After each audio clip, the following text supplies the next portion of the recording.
pourquoi ta réponse tarde? Pour répondre à cette question, j'aimerais que nous puissions recourir aux Écritures. Donc, revoyons, revoyons dans les Écritures. D'emblée, j'aimerais vous mener dans le livre de Daniel et vous donner son exemple. Daniel, à un moment, lorsque son peuple fut dans la captivité, lui, il était là, en Babylone. À un moment donné, il lisait les livres du prophète Jérémie.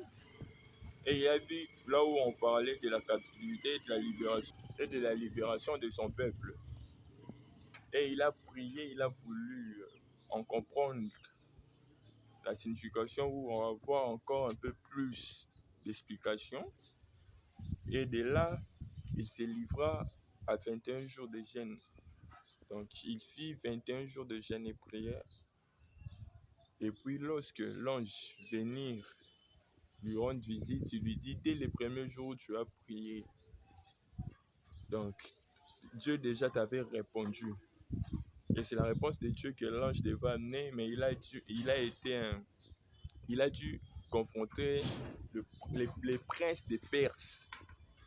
Le prince des Perses, en fait, qu'il a combattu depuis la misère. C'est pas le prince des Perses ici, bas sur la terre, puisque le prince des Perses, il était même, les dirigeants des Perses étaient même les amis de Daniel, en fait.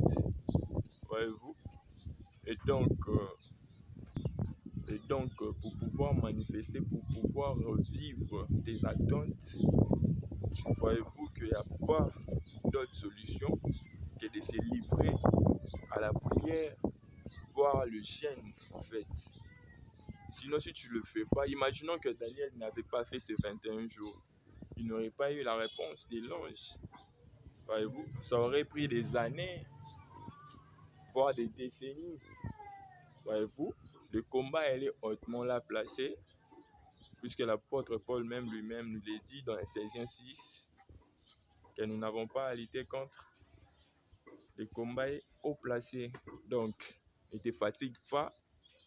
Je suis venu ici pour te remotiver et te dire de foncer encore, car la solution, elle est déjà là.